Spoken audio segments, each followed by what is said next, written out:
আজি মই আপোনালোকৰ ওচৰত লৈ আহিছোঁ এখন চৰকাৰী স্কুলৰ কথা। এই মোৰ পিছফালে আপোনালোকে দেখা পাইছে ডক্টৰ জাকিৰ হুছেইন হাই স্কুল।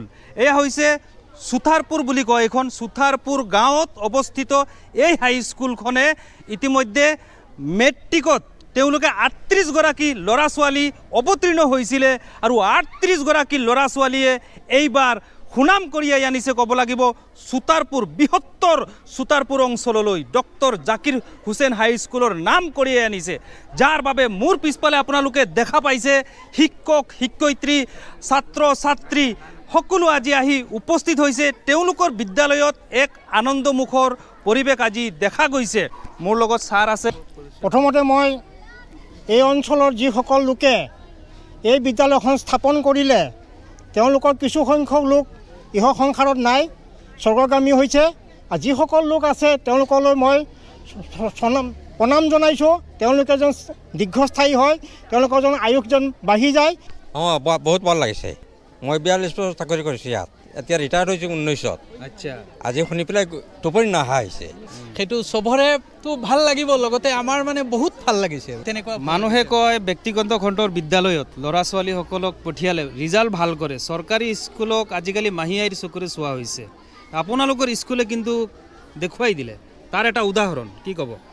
মই এইটো ক'ব বিচাৰিছোঁ, আমাৰ ৰাইজসকলক এইটো বিচাৰিছোঁ, আমাৰ মাইণ্ড ছেটটো চেঞ্জ কৰিব লাগিব। আমি যেতিয়ালৈকে আমাৰ মাইণ্ড ছেটটো চেঞ্জ নহ'ব তেতিয়ালৈকে আমাৰ এই সমাজখন মই ভাবোঁ উন্নতি নহয়। গতিকে মই কৈছোঁ এই এডুকেশ্যনৰ ক্ষেত্ৰত এটা জ্বলন্ত হিচাপে আগুৱাই আহক, গাৰ্জিয়ানসকলক আগুৱাই আহক আৰু তেখেতৰ ল'ৰা ছোৱালীসকলক মন দি পঢ়াওক, ল'ৰা ছোৱালীসকলক মনোযোগ দিয়ক, যাতে সিহঁতে ফিউচাৰত আমাৰ নেক্সট জেনেৰেশ্যন যাতে উন্নত হয় শিক্ষাৰ ক্ষেত্ৰত। আৰু আমাৰ এই জয়নগৰ ওচৰত জয়নগৰ মাদ্ৰাছাৰ ওচৰত সুতাৰপুৰ ডক্টৰ জাকিৰ হাই স্কুলৰ এলেকাৰ সকলো ৰাইজলৈ মই মোৰ অন্তৰৰ পৰা শুভেচ্ছা যাচিছোঁ। কিন্তু এইবাৰ আমাৰ বিদ্যালয়খনে এটা ৰেকৰ্ড ৰিজাল্ট কৰিছে, এটা অভিনৱ ৰিজাল্ট কৰিছে। ৩৮জন ল'ৰা ছোৱালীয়ে অৱতীৰ্ণ হৈছিলে, ৩৮জনৰ ভিতৰত ৩৮জনেই পাছ কৰিছে। এই ছাত্ৰ ছাত্ৰীসকল, ইয়াতে আছে ছাত্ৰী আৰু ইফালে আছে ছাত্ৰ। তোমালোকে অকণমান আগুৱাই আহি যোৱা, এয়া চাওক, এইসকললৈ এবাৰ আপোনালোকে চাওক। তেওঁলোকে সুতাৰপুৰ অঞ্চলৰ এইবাৰ সুনাম কঢ়িয়াই আনিছে ক'ব লাগিব। আৰু ডক্টৰ জাকিৰ হুছেইন হাই স্কুলৰ ইতিহাস সৃষ্টি কৰিছে 100% উত্তীৰ্ণৰ হাৰেৰে ক'ব লাগিব। ইয়াৰ পূৰ্বে কিন্তু এনেধৰণৰ ৰিজাল্ট অহা নাছিলে। কিন্তু আজি আপোনালোকে চাই লওক, এওঁলোকৰ চেহেৰালৈ এবাৰ চাই লওক, এইফালে ছাত্ৰীসকলৰ চেহেৰালৈ আপোনালোকে এবাৰ চাই লওক। তেওঁলোকে ৩৮ গৰাকী অৱতীৰ্ণ হৈ ৩৮ গৰাকীয়ে এইবাৰ উত্তীৰ্ণ হৈছে। ভাল লাগিছে। আচ্ছা, তোমাৰ নামটো? সুহানা সজবিন। আচ্ছা, নামটোও ধুনীয়া আৰু সুহানাই ৰিজাল্টো কৰিছে ধুনীয়া। তোমাৰ নামটো? সালমা ইয়াসমিন। আচ্ছা, তুমি এতিয়া ক'ত এডমিশ্যন ল'বা? আজমল আলী কলেজত নে আজমল ক'ত? আজমল আলী কলেজত ন? এইখন ক'ত আছে? নীলবাগানত যাবা? আচ্ছা, সালমাই যাব আজমল আলী কলেজ নীলবাগানত যাব। আৰু তোমাৰ নামটো? জাসমিনা বেগমে ক'ত যাবা এতিয়া? নীলবাগান MM-ত। অঁ, নীলবাগান MM নতুনকৈ খুলিছে, নীলবাগান MM-ত যাব। আৰু তোমাৰ নামটো? সাদিকা বেগম ন? পাছ কৰিছা? কেনে লাগিছে মনটো? বহুত ভাল লাগিছে না? তোমাৰ নামটো? ৱাহিদা বেগম ক'ত এডমিশ্যন ল'বা? আজমল আলী। ৱাহিদা বেগম আৰু সাজিনা এই দুইগৰাকী যাব একেলগে আজমল আলী কলেজত। দুইগৰাকী বান্ধৱী নেকি? নহয়। আৰু কোনোবা আছে নি? তুমি আজমল আলী কলেজ? নহয়। ক'ত? Model higher secondary Nilbagan. অঁ, এওঁ যাব মডেল হায়াৰ ছেকেণ্ডেৰী নীলবাগান। আৰু তুমি? দুইজন নীলবাগান। আৰু তুমি? অঁ, চব নীলবাগানৰ মুখ ফালে দেখোন। আৰু তুমি? নীলবাগান মডেল হায়াৰ ছেকেণ্ডেৰী নহয়, MM-ত। আচ্ছা, MM-ৰ দুইগৰাকী পাইছোঁ। মানে মুঠতে এওঁলোক আজি আনন্দমুখৰ পৰিৱেশ। ল'ৰাহঁতক সুধিম। মই আজমল আলীত ল'ম, আজমল আলী নীলবাগান। আৰু তোমাৰ নামটো? স্যাৰ দেখক, মই প্ৰথমতে এটা কথা ক'ব বিচাৰিছোঁ যেন first of all I want to thanks my all the teachers because তেওঁলোকে আমাক ইমান ভালকৈ পঢ়া শুনা কৰাইছে আৰু নিয়মিতমতে শিক্ষাদান কৰিছে। দ্বিতীয়তে মই মোৰ পেৰেণ্টছক ধন্যবাদ জনাব বিচাৰিছোঁ, কাৰণ তেওঁলোকে আমাক ইমান গাইড দি পঢ়াইছে। আজি সেইকাৰণে আমি এটা ভাল ৰিজাল্ট উত্তীৰ্ণ কৰিবলৈ সক্ষম হৈছা? হয় সক্ষম হৈছোঁ। তাৰপিছত আমাৰ ছাৰসকলে আমাক লৈ ইমান কষ্ট কৰিছে, সেইকাৰণে আজি মই আমি সকলোৱে এটা ভাল ৰিজাল্ট কৰিবলৈ সক্ষম হৈছোঁ, স্কুলৰ এটা সুনাম আনিবলৈ সক্ষম হৈছোঁ। আৰু আজি আমাৰ স্কুলে 100ৰ পৰা 100% পাইছে, সেইটো শুনি আমাৰ বৰ আনন্দিত লাগিছে। আমি সকলো ছাত্ৰ ছাত্ৰীয়ে বৰ আনন্দ পাইছোঁ সেই কথাটো লৈ। এইবাৰ স্কুলৰ সুনাম কৰি আনিছা, হয় ছাৰ। ভৱিষ্যতে কাৰ সুনাম কৰি আনিবা, গাঁওখনৰ নে গোটেই অসমৰ নে গোটেই ভাৰতৰ? গোটেই ভাৰতৰ আমি সুনাম কৰি আনিবলৈ চেষ্টা কৰিবা, নহয় জানো? তোমাৰ নামটো কৈ দিয়া। নুৰ ইছলাম। নুৰ ইছলামে সুন্দৰ কথা পাতিব পাৰে। নুৰ ইছলামে এদিন হয়তো গোটেই ভাৰতবৰ্ষৰ নাম কঢ়িয়াই অনাৰ চেষ্টা চলাব, কিবা ডাঙৰ APJ আব্দুল কালামৰ নিচিনা হ'বলৈ তেওঁ চেষ্টা কৰিব কিজানি। তোমাৰ নামটো? মুছলিম আহমেদ। মুছলিম আহমেদ। মুছলিম আহমেদৰ সপোন কি? মোৰ সপোন মানে বেছি কিবা নাই, মানে হেৰি এটা আৰ্মি হ'বলৈ বিচাৰিছোঁ। আৰ্মি? AK-47? AK-47। তেওঁ আৰ্মি হ'ব AK-47। আৰু তোমাৰ লগততো কথা পাতিছোঁ, তোমাৰ নামটো কৈ দিয়া প্ৰথমতে। মাহফুজ আলম।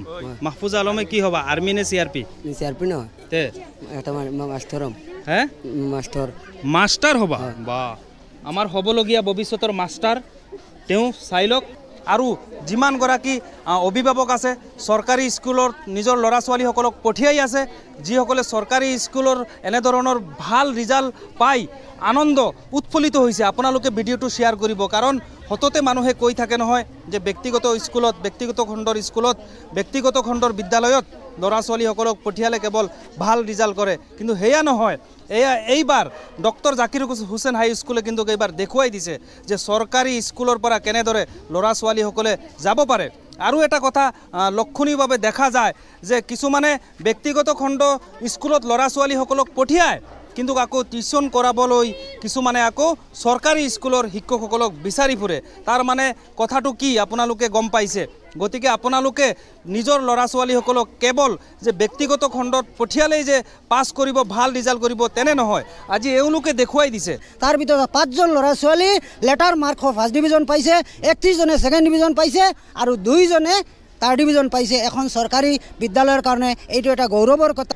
আৰু অভিভাৱক আজি চাওক আনন্দিত হৈ আজি এই আনন্দমুখৰ পৰিৱেশৰ মাজত আহি উপস্থিত হৈছে। অভিভাৱক হিচাপে কেনে অনুভৱ কৰিছে আপুনি? মই বহুত সুখী অনুভৱ কৰিছোঁ আৰু মই ধন্যবাদ দিছোঁ এইখন বিদ্যালয়ৰ শিক্ষয়িত্ৰীসকলক। আশা ৰাখিছোঁ এনেকৈ আৰু শৈক্ষিক বাতাবৰণ উন্নতমান হ'ব। ইতিহাসটো ইতিমধ্যে সৃষ্টি হৈ গ'ল, আগলৈ কেনেদৰে সৃষ্টি কৰিব? না, আমাৰ ছাৰসকলে যিটো এইটো বছৰৰ পৰা এটা স্পেচিয়েল মানে কোচিং কৰিছিলে স্কুল ছুটি হোৱাৰ পিছত, আৰু এই বিশ্বাসটো যে ল'ৰা ছোৱালী ৰাখিছে, এইটো কাৰণে মই শিক্ষয়িত্ৰীৰ লগতে ছাত্ৰীৰ অসংখ্য ধন্যবাদ। আৰু এই খবৰ পাই আনন্দিত হৈ ঘৰৰ পৰা ওলাই আহিছে খুদ পঞ্চায়ত প্ৰেচিডেণ্ট। তেখেতে আৰু ঘৰত ৰ'ব পৰা নাই যে বিদ্যালয়খনে 100% উত্তীৰ্ণৰ হাৰ দেখুৱাই সুনাম কঢ়িয়াই আনিছে। ভাল লাগিছে শুনি পেলাই। কালি মোক খবৰটো যিদিনাখন ৰিজাল্ট হৈছে লগে লগে মোক এজন টিচাৰে মোক খবৰ কৈছে, খুবেই আনন্দিত হৈছোঁ আৰু ভৱিষ্যতেও এনেকুৱা ৰিজাল্ট কৰিব বুলি মই আশা কৰিছোঁ। ধন্যবাদ ৰফিক খুজাই। আজি আমাৰ স্কুলখনে যে সুনাম কঢ়িয়াই আনিছে, 38জন ছাত্ৰ ছাত্ৰীৰ ভিতৰত 38জনেই যে উত্তীৰ্ণ হৈছে, তাৰ কাৰণে আমি নথৈ আনন্দিত হৈছোঁ। আজি বম ফুটি আছে, আনন্দমুখৰ পৰিৱেশ উঠিছে ক'ব লাগিব। ৰেকৰ্ড ভংগ কৰিছে যিমানগৰাকী ছাত্ৰ ছাত্ৰী অভিভাৱকসকল আছে, আপোনালোকৰ ল'ৰা ছোৱালীসকলক চৰকাৰী বিদ্যালয়ত পঢ়াই আছে। আজিৰ ভিডিঅ'টো আপোনালোকে শ্বেয়াৰ কৰি দিব, একফালৰ পৰা আপোনালোকে শ্বেয়াৰ কৰিব, কিয়নো ডক্টৰ জাকিৰ হুছেইন হাই স্কুল এইখন এখন চৰকাৰী হাই স্কুল। আৰু চৰকাৰী স্কুল, চৰকাৰী বিদ্যালয়ে কেনেদৰে সুনাম কঢ়িয়াই আনিব পাৰে সেই কথা আপোনালোকে গোটেই অসমবাসীৰ ওচৰত এই বাৰ্তাটো পঠিয়াই দিবলৈ আপোনালোকে একফালৰ পৰা ৰফিক খুজাইৰ ভিডিঅ' আপোনালোকে শ্বেয়াৰ কৰি দিয়ক।